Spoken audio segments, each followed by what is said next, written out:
সিলেটের যে 10টি জায়গায় আপনার অবশ্যই যাওয়া উচিত। সিলেটে ঘুরতে আসলে প্রথমেই আপনার মাথায় যে প্রশ্ন আসবে তা হলো কোথায় যাব। সিলেটে যাওয়ার মতো জায়গার নাম গুণে শেষ করা সম্ভব নয়, তবে কিছু বিখ্যাত ও দর্শনীয় স্থানে না গেলে আপনার ভ্রমণটাই বৃথা। চলুন আজ জেনে নেই সিলেটের সেরা 10টি দর্শনীয় স্থান সম্পর্কে। নাম্বার 10, পান্থুমাই ঝর্ণা। পান্থুমাই বাংলাদেশ ভারত সীমান্তবর্তী অঞ্চলে অবস্থিত মেঘালয় পাহাড়ের কোলঘেঁষা একটি অপূর্ব গ্রামের নাম। সিলেটের গোয়াইনঘাট উপজেলার পশ্চিম জাফলং ইউনিয়নের এই গ্রাম বাংলাদেশের সবচেয়ে সুন্দর গ্রামগুলোর মধ্যে অন্যতম। মেঘালয় পাহাড় আর পিয়াইন নদীর পাড়ে অবস্থিত এই গ্রামে আছে প্রকৃতির আরেক অপরূপ নিদর্শন পান্থুমাই ঝর্ণা। উঁচু পাহাড় থেকে পাথর বেয়ে নেমে আসা আগ্রাসী জলের ধারা কিংবা চারপাশে প্রকৃতির দিকে শুধু তাকিয়ে থাকলেও নিরাশ হবেন না কোনো মতেই। মূল অবস্থান ভারতীয় হওয়ার পরেও 100 টাকায় ছোট ডিঙ্গি নৌকা ভাড়া করে ঝর্ণার বেশ কাছে যাওয়া যায়। স্থানীয় মাঝিদের কথা মতো নিরাপদ দূরত্ব থেকে অনন্য এ ঝর্ণার সৌন্দর্য দেখার পাশাপাশি ছবি তোলা ও ভিডিও করতে পারবেন। আর চাইলে বাংলাদেশ অংশ থেকে জলপ্রপাত দিয়ে নেমে আসা জলে গা জড়িয়ে নিতে পারবেন। নম্বর 9, লক্ষণছড়া। লক্ষণছড়া সিলেটের গোয়াইনহাট উপজেলার পান্থুমাই ঝর্ণার কাছে একটি দর্শনীয় স্থান।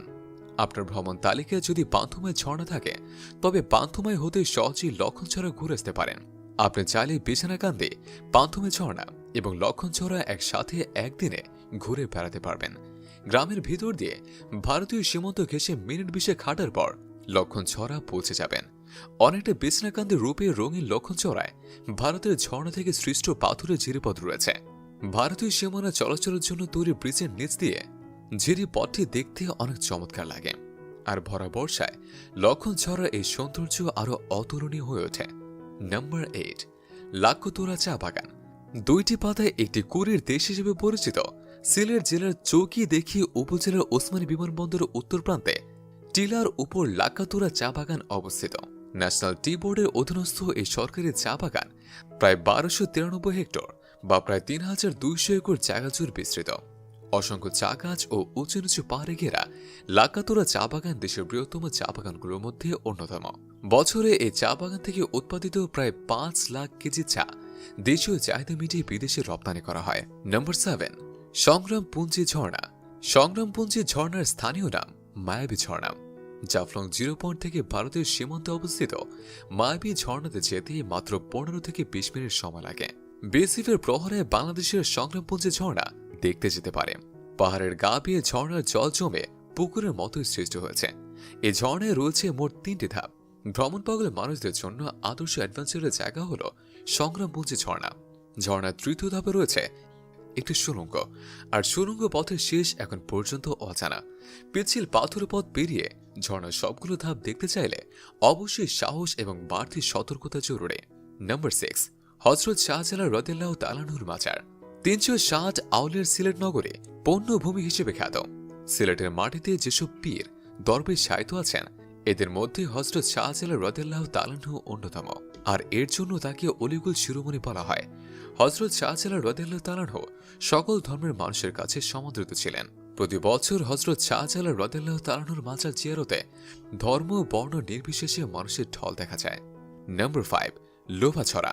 সিলেটের কানাইঘাট উপজেলা উত্তর পূর্ব সীমান্ত ঘেঁষা খাসিয়া জৈন্তা পাহাড়ের পাদদেশে স্বচ্ছ পানির নদী হচ্ছে লোভাছড়া।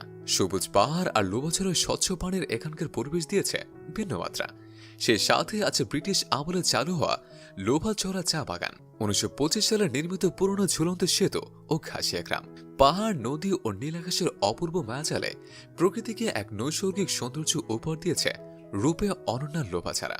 লোভাছড়া নদীতে শ্রমিকদের পাথর উত্তোলন করার কর্মতৎপরতা চোখে পড়ার মতো। চা বাগান ও ঝুলন্ত সেতু ছাড়া লোভাছড়া আরও রয়েছে প্রাকৃতিক লেক ও ঝর্ণা, খাসিয়া পল্লী, মিরাবিং শাহ মাজার, মোগল রাজারানীর পুরাকীর্তি, পাথর কোয়ারি ও বন বিভাগের সামাজিক বনায়ন। বছরের যে কোনো সময় লোভাছড়া যেতে পারবেন। বর্ষায় এখানকার চা বাগান সবুজময় হয়ে ওঠে, আর শীতকালে পাহাড় আর কুয়াশায় তৈরি করে ভিন্ন এক জগৎ। সকালে লোভাছড়া চা বাগানে খরগোশ, হরিণ ও বনমুরগির দেখা মিলে। নম্বর 4, ভোলাগঞ্জ। সিলেট জেলার সীমান্তবর্তী কোম্পানীগঞ্জ উপজেলায় অবস্থিত প্রকৃতি মায়ে মোড়ানো ভোলাগঞ্জ দেশের সর্ববৃহৎ পাথর কোয়ারিং অঞ্চল। ভোলাগঞ্জ সীমান্তে প্রাকৃতিক দেয়াল হয়ে দাঁড়িয়ে আছে ভারতের মেঘালয় রাজ্যের উঁচু উঁচু পাহাড়।